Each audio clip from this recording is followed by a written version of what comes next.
From the New York Times, I'm Michael Barbaro. This is The Daily.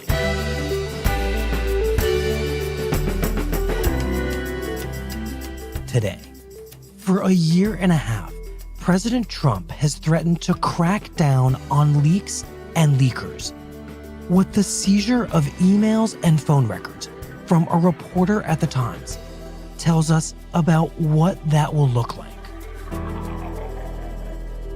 It's Monday, June 18th.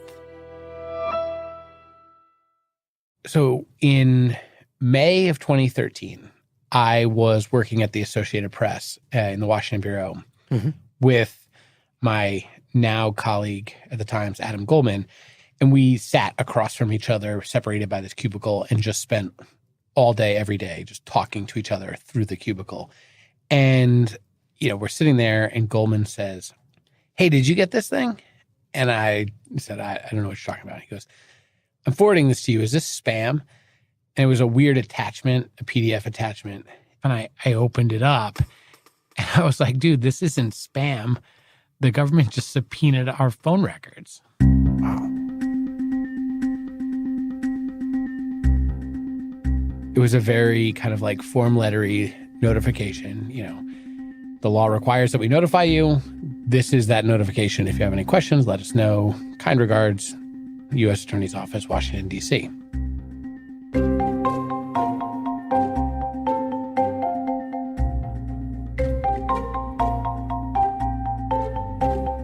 Matt Apuzzo has been revisiting this experience in the days since the records of our colleague, Ali Watkins, were seized by the federal government. Yeah, so then it comes on us to figure out what did they have. And what did they have? Oh, they had everything. I mean, they had my cell phone number, Adam's cell phone number, home phone numbers for some editors, the main line in and out of the AP Bureau on Capitol Hill. So all the interactions that reporters have with lawmakers. In the end, we figured out while trying to look at us, they just sort of swept up records on maybe 100 journalists. And when you say that they had your number or they had Adam's number, you mean that they have the records of every incoming and outgoing call or message associated with that number, right? Absolutely, for several months. So what exactly is this all about? Why is the federal government seizing your phone records and Adam's phone records? How are they even able to get these? So in 2012... We have some breaking news now. The Associated Press reports the CIA foiled an al-Qaeda plot to destroy a U.S.-bound airliner. Adam and I wrote a story that the CIA had thwarted an al-Qaeda plot to blow up an American airliner using an underwear bomb that was not detectable by traditional American airport metal detectors. According to the AP, the plot was to coincide with the one-year anniversary of the killing of Osama bin Laden. And it was a time when American authorities were saying, at this time, we have no credible information that terrorist organizations, including al-Qaeda, are plotting attacks in the U.S. to coincide with the anniversary of bin Laden's death. However, and they wanted to know who had told us about this information and how did it become public. So the government is looking for your source. Who alerted you to the existence of this underwear bomb? The argument is whoever was telling us about this shouldn't have been telling us about this. This was classified material. And even though it's not illegal for us to write about it, the people who are sharing the information with reporters aren't allowed to disclose that information. If you were at the Justice Department or you're at the FBI and you want to know how did Adam and Matt get this information, the quickest way to do that would just be to get a subpoena and rifle through all of our stuff until you figured out who gave it to us. That would be the most efficient way. It's also the most intrusive, constitutionally invasive thing you can do. The First Amendment of the Constitution has made the United States the symbol for press freedom around the world, but Reporters Without Borders just ranked the United States 49th in the world for press freedom. The group says the Obama administration's pursuit of journalists under the Espionage Act has put a chill on reporters who cover the U.S. government. So is this an unusually aggressive move by the government in subpoenaing the records of reporters and editors? It was super aggressive. And I think there was a time when I would have said, yes, it was very unusual. But under the Obama administration, the government took a really aggressive posture in dealing with unflattering stories about national security. The Obama administration has dredged up this 1917 statute called the Espionage Act, which was enacted under Woodrow Wilson as a means to criminalize those who were against the U.S. involvement in World War I. And it's an incredibly broad statute that allows the U.S. government to punish virtually anybody who takes action or discloses information that the United States government doesn't want disclosed. This administration, the Obama administration, has used the Espionage Act more times to go after whistleblowers, individuals in the government who share potentially damaging information with reporters. They have used the Espionage Act to go after whistleblowers more than every other administration combined.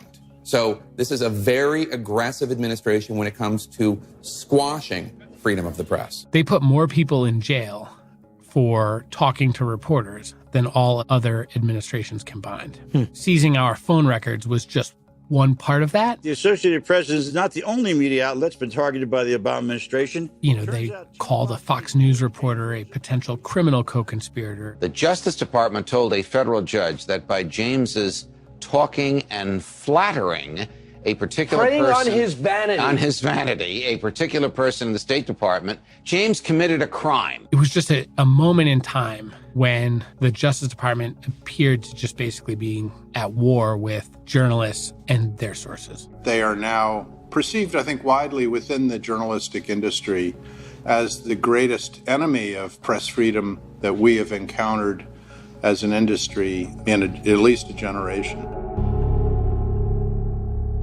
And why do you think that was? Was this something about the era in which Obama was president, post 9/11, after George W. Bush, or what? I think all presidents really want to control the message, and Obama was obsessive about controlling the message. They had the cover of saying, look, we're just trying to protect classified information, and certainly that has more currency in a post 9/11 world. But Fox News alert now on an angry response from the White House after a bipartisan group of senators starts suggesting that the White House is leaking classified secrets to the media for political purposes. They never really seem to care about protecting classified information when it makes the government look really good. You know, we know everything about the bin Laden raid. God, the CIA let movie producers come in and start interviewing all these covert officers to help them make their movie more realistic. And that information was classified as well. Yeah, and they would hold briefings and, you know, have 50 reporters on the phone to tell you what a great job they did. But boy, you report that Obama's got a secret kill list and how he goes about deciding which Americans to kill. And boy, everybody gets really worked up about that. If any individual who objects to government policy can take it into their own hands to publicly disclose classified information, then we will not be able to keep our people safe or conduct foreign policy. And what you and Goldman were reporting was not information the government wanted out there. It was not flattering to Obama. Right. At one point in the negotiations, you know, because we always go to the government and say, this is what we have. And if they raise national security concerns, you know, we always take that to heart. And we held the story for several days because they said there were imminent national security concerns. But we stopped holding the story when they argued, well, could you hold it so that the president can make the announcement that he thwarted this plot? What? No. And so it just all had this feel to it as like, this isn't about protecting American secrets. This is about protecting people's images. And that's always been the hardest thing to swallow. So what happened as a result of this subpoena that you received when you were at the AP? It was paralyzing, just to be totally frank with you. I mean, I remember we would sit there and we'd look at the records and you'd see people in there who had nothing to do with anything. And you'd say, oh my God, the government is going to think that guy was talking to me. Should I call and tell him, hey, heads up, you're in the phone records. Will he never talk to me again? Will that just spook him? Or what if the government gets my phone records again in 3 months and they see that I called him? Like, am I obstructing something? Am I doing something wrong? Am I making him look like a source when he's not? Or like, maybe if I don't call, people will be like, oh, that's interesting. He called him but last month, but he didn't call him again this. And so you're just like, oh, the best thing for me to do is just nothing. And you just sort of stare at your computer. You feel handcuffed. You feel paralyzed. And ultimately, that's exactly what they want you to feel. And what about the people on the other side of those phone logs? I can imagine that there would be people suddenly not wanting to talk to you, even if they're not necessarily in the phone logs, but they hear that your records have been subpoenaed. Yeah, I had people who said, hey, man, look, I didn't know anything about that story you wrote, and the government knows I didn't know anything about that story, but they're still investigating me, and I still have to get a lawyer, and they're still threatening my security clearance and my livelihood. And it's clear they just want to send a message that we shouldn't be talking to you, so I'm not talking to you. These kind of investigations send a strong message. If you get on the other side of us, we're coming after you. And that's a very bad message for the White House, any White House, to be sending against our free press. This was a total win from a operational standpoint for the government. What happened was the public opinion shifted. And frankly, I think a lot of it had to do with the fact that conservatives got behind the sort of free press outrage. Lawmakers are also outraged. House Speaker John Boehner releasing a terse statement saying this, quote, "The First Amendment is first for a reason. If the Obama administration is going after reporters' phone records, they better have a damn good explanation." And so the pushback became so great that the administration actually said, all right, whoa, maybe we went too far. We admit no wrongdoing, but we will reconsider our internal policies. And Eric Holder, who was the Attorney General at the time, he presided over revisiting and rewriting these guidelines to make it maybe institutionally more difficult to subpoena reporters. It's intriguing. So you had a Democratic president who is cracking down on the press and on leakers, and you had not just liberals, but also conservatives coming to the defense of the media, which is kind of fascinating to think about now in this moment. Yeah, we've all been waiting to figure out how is a Republican president, this president, President Trump, who is at war with people in his own administration who talk to journalists and has declared reporters to be the enemy of the people. How is he going to deal with these issues? They're very dishonest people. In fact, in covering my comments, the dishonest media did not explain that I called the fake news the enemy of the people, the fake news. And we always knew that eventually it was going to come to a crossroads where his administration was going to have to decide how to proceed. And now we know. Now, this case is about more than just leaks. Consider how investigators built their case. They secretly seized years' worth of phone and email records of a New York Times reporter. The Times writes that this is the first known instance of the Justice Department going after a reporter's data under President Trump.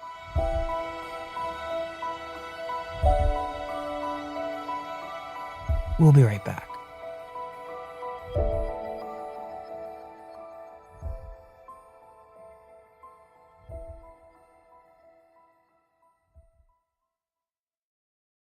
Facebook's role in spreading misinformation has come under intense scrutiny in the last 2 years. The public has been putting more and more pressure on Facebook to take action against false news and to be more transparent. Facebook has partnered with documentary filmmaker Morgan Neville to create a short film called Facing Facts that gives an inside look at how they are dealing with this complex issue. This is an opportunity to get behind the scenes at Facebook and get inside the heads of some of the organization's key players. Go see it at InsideFeed.com.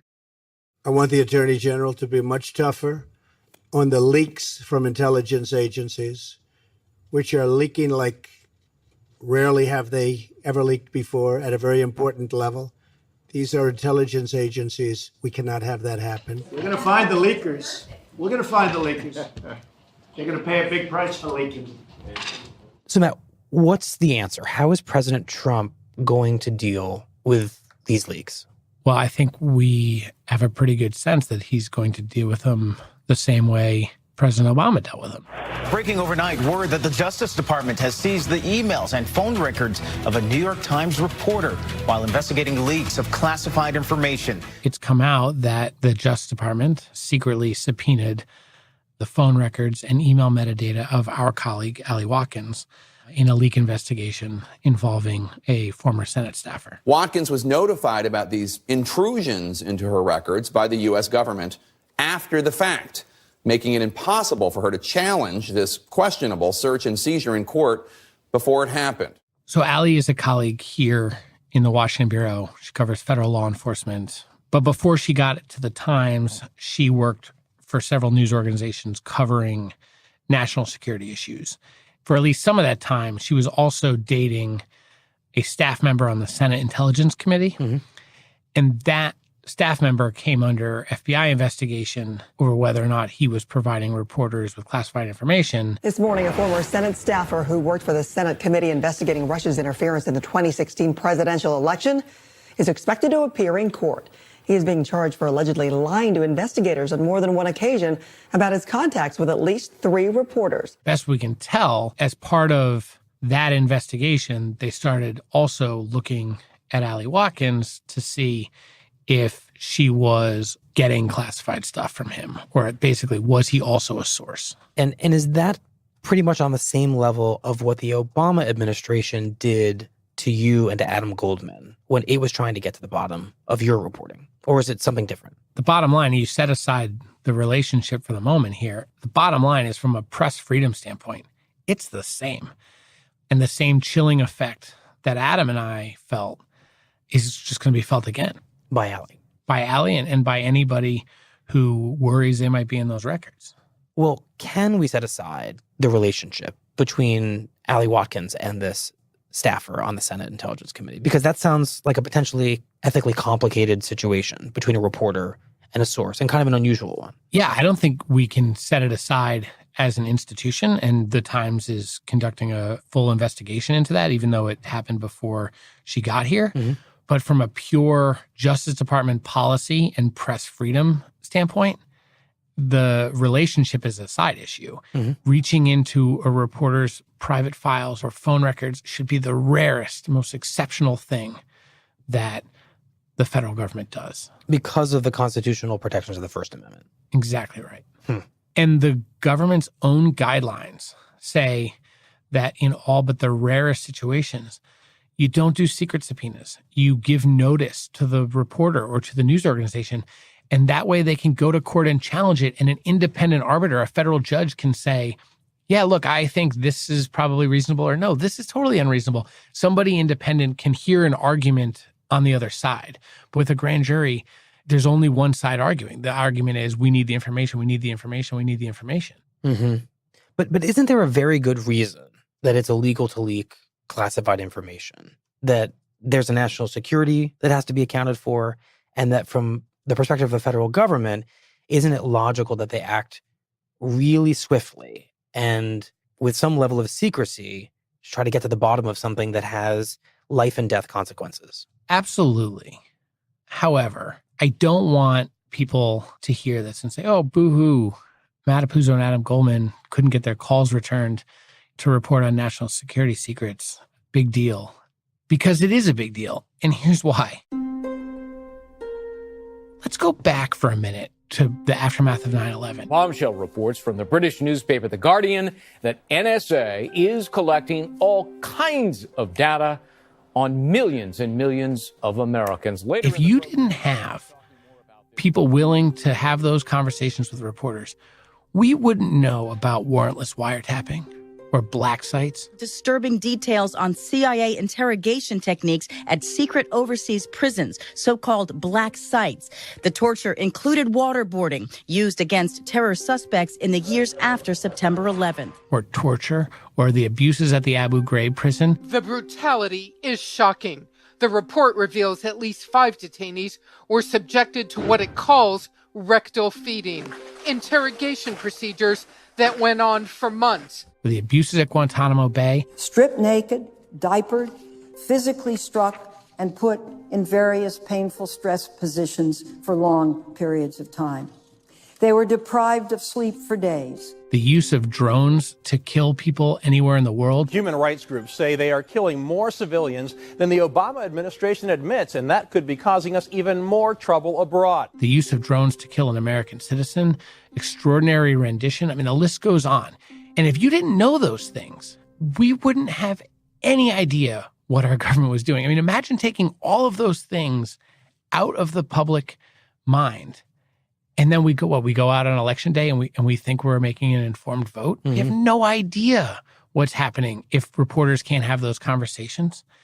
Then the only thing you know is what the White House says from the press briefing. Sarah, you've said repeatedly that we've addressed our feelings on that situation in regards to the Stormy Daniels payment. But specifically, can I ask, did the president approve of the payment that was made in October of 2016 by his longtime lawyer and advisor, Michael Cohen? Look, the president has addressed these directly and made very well clear that none of these allegations are true. This case has already been won in arbitration, and anything beyond that, I would refer you to the president's outside counsel.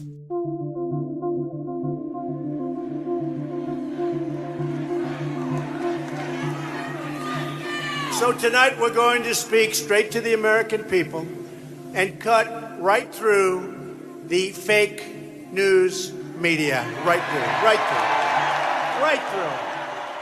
For the first year of the administration, my colleagues and I would watch the president say, "You're fake news." And obviously that's annoying. But I guess I also kind of said, well, if I have to choose between the guy who says you're fake news and the guy who subpoenas your phone records and sends people to prison for talking to you, I guess I'll take the fake news guy. But it's more complicated than that, I think, because you see now the president is going after people, trying to put people in prison for talking to reporters. He's also now subpoenaing journalists. And he has so gone after reporters with this drumbeat of like fake news and don't trust the media. And I mean truly dishonest people in the media and the fake media. They make up stories. They have no sources in many cases. The check that existed under Obama, this sort of bipartisan pushback, has really been tamped down because who's going to stand up for a reporter, especially as a conservative, when the stated position of the president is you're the enemy of the people?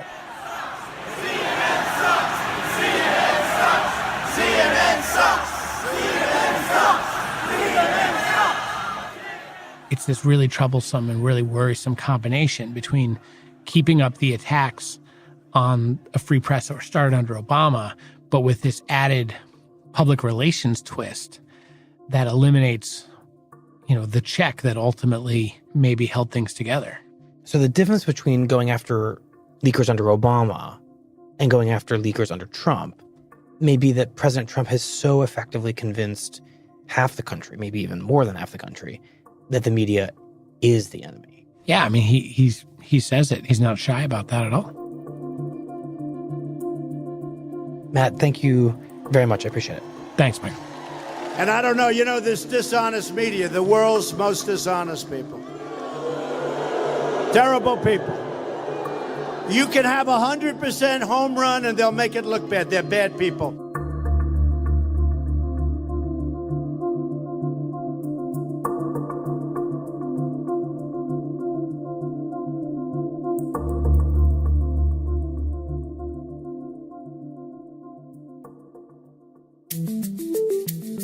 Here's what else you need to know today. The Trump administration says that between April and May, it had separated nearly 2,000 children from parents facing criminal prosecution for unlawfully crossing the border. The separations have drawn widespread criticism, including from Republicans, prompting President Trump to claim incorrectly that Democrats, rather than his own administration, are responsible for the practice. On Sunday, Melania Trump echoed that claim, issuing a statement that lamented the separations, but called for both Republicans and Democrats to end the practice. Tomorrow on The Daily, Stephen Miller explains the administration's policy. That's it for The Daily. I'm Michael Barbaro. See you tomorrow. The Daily is brought to you by TD Ameritrade. When it comes to investing, each of us does it our own unique way. Some of us want to go it alone. Others might prefer some guidance. Regardless of your style, TD Ameritrade is always creating new solutions to help you. From their award-winning technology to personalized guidance, they have everything you need to invest on your terms. Visit tdameritrade.com/thedaily to learn more and get started today.